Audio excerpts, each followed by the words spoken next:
Salam alaikum, j'espère que vous allez bien.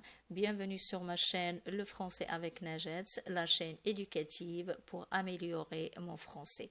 Aujourd'hui, je vais vous présenter une nouvelle leçon de conjugaison. Ça sera notre vidéo numéro 58. On va parler de l'imparfait de l'indicatif des verbes pronominaux. Avant d'aborder cette leçon, je voudrais juste vous rappeler que sur ma chaîne, la vidéo numéro 7, j'ai présenté l'imparfait de l'indicatif pour les verbes premier, deuxième et troisième groupe. J'ai parlé de la valeur de ce ton de conjugaison. Enfin bref, j'ai parlé de la façon correcte avec laquelle je dois conjuguer les verbes premier, deuxième et troisième groupe. Donc, pour mieux comprendre la leçon d'aujourd'hui et pour bien assimiler tous les éléments de l'imparfait de l'indicatif, il vaut mieux regarder d'abord la vidéo numéro 7 avant de voir la leçon d'aujourd'hui. Pour les objectifs de la leçon d'aujourd'hui sont les suivants. Définition de l'imparfait de l'indicatif. Savoir conjuguer les verbes pronominaux usuels à l'imparfait de l'indicatif et enfin exercice d'application. بالنسبة للدرس ديال اليوم إن شاء الله فيديو رقم 58 سوف أقدم فيه درس الصرف والتحويل الزمن التصريفي l'imparfait de l'indicatif. للتوضيح فقط على قناتي في فيديو رقم 7 تكلمت فيه عن هذا الزمن التصريفي l'imparfait de l'indicatif فيما يتعلق بالأفعال المجموعات الثلاث. تكلمت فيه عن قيمة هذا الزمن التصريفي. على العموم تكلمت فيه عن الطريقة الصحيحة التي بواسطتها يمكننا أن نصرف الأفعال في المجموعات الثلاث في l'imparfait de l'indicatif. إذن للفهم الجيد لدرس اليوم ولاستيعاب جميع عناصره من الأحسن الاطلاع على الفيديو رقم 7 قبل تتبع هذا الدرس. بالنسبة لأهداف درس اليوم اللي يتعلق بالامبارفي دو لانديكاتيف الأفعال الإنعكاسية سوف أتكلم فيه عن سوف أعرف الامبارفي دو لانديكاتيف سوف أعرف الطريقة الصحيحة التي بواسطتها يمكننا أن نصرف الأفعال الإنعكاسية الأكثر استعمالا في الامبارفي دو لانديكاتيف وأخيرا تمرين تطبيقي. إذن على بركة الله, pour définir l'imparfait de l'indicatif, on va dire qu'il présente une action réelle, une habitude qui dure ou se répète dans le passé. Il faut savoir d'abord que l'imparfait de l'indicatif est un temps simple. Il n'a pas besoin d'auxiliaire. Il n'a pas besoin ni de l'auxiliaire être ni de l'auxiliaire avoir pour exister. C'est un temps simple qui présente une action du passé, une action réelle, une habitude, une action qui dure et se répète dans le passé. Voilà l'exemple. Quand il était jeune, il participait à toutes les compétitions sportives. Donc le fait de participer à toutes les compétitions sportives, c'est une action qui s'est passée dans le passé, c'est une habitude, c'est une action qui s'est répétée dans le passé, donc on va utiliser l'imparfait de l'indicatif. بالنسبة لتعريف l'imparfait de l'indicatif يجب أن نعرف أن هذا الزمن التصريف هو زمن بسيط لا يحتاج للأفعال المساعدة لا الأتر ولا الأفوار. هو زمن تصريفي يتكلم عن أحداث مضت عن أحداث معتادة نقوم بها اعتياديا عن أحداث تتكرر في الماضي. وأعطينا مثال quand il était jeune il participait à toutes les compétitions sportives. عندما كان شابا كان يشارك في جميع التظاهرات الرياضية. إذن هي واحد لاكسيون اللي تعاودت وتكررت في الماضي وهي كانت في الماضي هي عادة. إذن on passe conjugaison des verbes pronominaux usuels. En règle générale, tous les verbes pronominaux, soit premier, soit deuxième, soit troisième groupe, ont la même terminaison quand il s'agit de l'imparfait de l'indicatif. On a la combinaison suivante. Pronom personnel plus pronom réfléchi, parce que quand je dis verbe pronominal, automatiquement pronom réfléchi. Plus radical du verbe, plus la terminaison AIS, AIS, AIT pour les premières personnes, pour la première et la deuxième et la troisième personne du singulier, et pour la première et la deuxième et la troisième personne du pluriel, on a ion quand il s'agit d'un verbe premier, troisième ou bien troisième groupe, et isson quand il s'agit d'un verbe premier, deuxième groupe.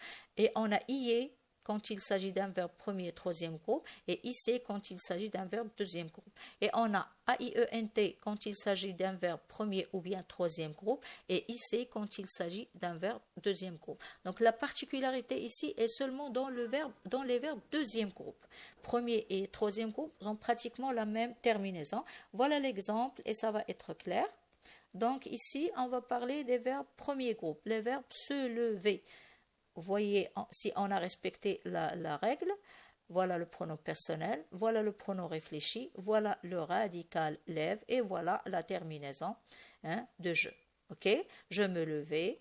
La même chose, tu te levais, voilà, il se levait, nous nous levions, vous vous leviez, il se levait.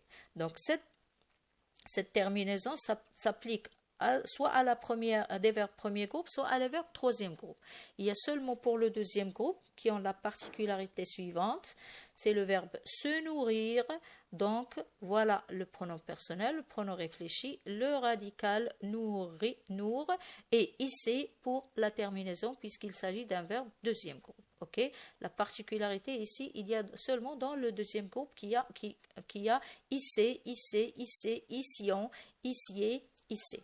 Okay. Pour les verbes troisième groupe, la même chose que le premier. Okay. Je me souvenais, tu te souvenais, il se souvenait, nous nous souvenions, vous vous souveniez, il se souvenait. Okay. Donc pour le troisième et le premier groupe, c'est la même chose. اوكي دونك جو بونس كو سي كلير بور بالنسبه لتصريف الافعال الانعكاسيه الاكثر استعمالا لا ريغل جينيرال كتقول بان عندنا نفس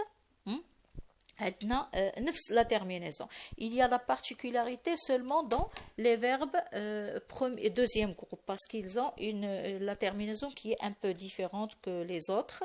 Donc pour les verbes premier groupe, attendez que je mets là. Voilà, les verbes premier groupe et le troisième groupe, ils ont pratiquement la même. Il y a seulement le deuxième groupe, عنده هاد la particularité أن ما كنديروش أي وإنما كنديرو إيسي. Voilà. إيسي. D'ailleurs بحال les autres temps de conjugaison دائما deuxième groupe عنده واحد الخاصية معينة. Donc voilà, je pense que c'est clair. On passe à l'exercice. Comme d'habitude, je vais lire la consigne. Je vais expliquer et après on va passer à la correction. Vous pouvez arrêter la vidéo après et faire l'exercice, après repasser pour faire la correction. Donc, mets les verbes entre parenthèses à l'imparfait de l'indicatif. Donc, écoutez. Comment on procède pour faire un exercice? D'abord, la consigne. La lecture de la consigne, c'est une chose très importante. Il faut la lire plus que 2 fois. Donc, parce qu'une consigne peut contenir deux questions ou bien 2 tâches à faire. D'abord, pour faire cet exercice, il faut d'abord préciser le groupe de chaque verbe entre parenthèses. C'est le groupe qui va te permettre de savoir de quelle façon tu vas pouvoir le conjuguer. Donc, le matin, la grand-mère, le verbe se promener dans les champs. Donc, il faut préciser le groupe. Se promener, c'est un verbe premier groupe et il s'agit ici de la troisième personne du singulier, la grand-mère. Donc, on va procéder de la manière suivante. Le matin, la grand-mère se promenait dans les champs. C'est une habitude chez cette grand-mère. Elle se promène chaque matin dans les champs. Bien. Deuxième phrase. Dès qu'il se voit, le verbe se voir, se saluer. Donc ici, on a 2 verbes. Le premier, c'est un verbe troisième groupe. Le deuxième, c'est un verbe premier groupe. Et qu'est-ce qu'on a dit dans la règle? Les verbes premier et troisième groupe se conjuguent pratiquement de la même manière. Donc, on va répondre comme ça. Se voyer, puisqu'il s'agit ici de la troisième personne du pluriel, A-I-E-N-T, et se saluer, la même chose, A-I-E-N-T. OK? Chaleureusement. Phrase 3. Quand nous vivions à la campagne, le verbe se porter, c'est un verbe premier groupe, bien. Donc, n'oubliez jamais le pronom réfléchi. Attention, quand je dis verbe pronominal, il faut utiliser le pronom réfléchi. Quand nous vivions à la campagne, nous portions, c'est un verbe, se porter, c'est un verbe premier groupe. Nous portions bien. Phrase 4. Rami Le verbe se plonger, c'est un verbe premier groupe, profondément dans le lac. Donc, le Rami, troisième personne du singulier, on va dire se plonger. Attention, n'oubliez pas le E, parce que sinon, vous n'allez pas pouvoir lire se plonger, mais se plonger, et c'est faux. Donc, il faut faire attention. C'est la même chose pour le verbe, pas un verbe pronominal. Se plonger, c'est le verbe nager, le verbe manger. Il ne faut jamais oublier le quand il s'agit de l'imparfait. Ok. Phrase 5. Pourquoi le verbe se brosser les dents une fois par jour seulement. Donc ici, on a le verbe se brosser, c'est un verbe premier groupe, et on a la deuxième personne du singulier. Il faut ajouter d'abord le pronom réfléchi et se brosser, AIS. Voilà. Pourquoi tu te brossais les dents une fois par jour seulement. Phrase 6. La semaine dernière, le verbe se réunir régulièrement. Attention, se réunir, c'est un verbe deuxième groupe. Et on a dit que le deuxième groupe, il a une certaine particularité. On va conjuguer comme suit. Voilà. Pourquoi vous vous réunissez régulièrement. Enfin, la phrase 7, se connecter, le verbe se connecter, c'est un verbe de premier groupe, sur tous les sites de sport. Donc, je vais ajouter le pronom réfléchi et je vais conjuguer comme suit.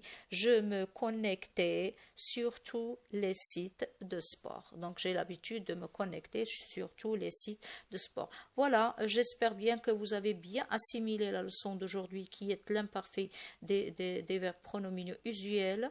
J'espère aussi que vous avez bien su répondre aux questions de l'exercice d'application. Je vous remercie infiniment pour votre attention. Si vous avez bénéficié de ma leçon, merci de laisser un commentaire. Merci de vous abonner sur ma chaîne. À bientôt. Wa fi amanillah.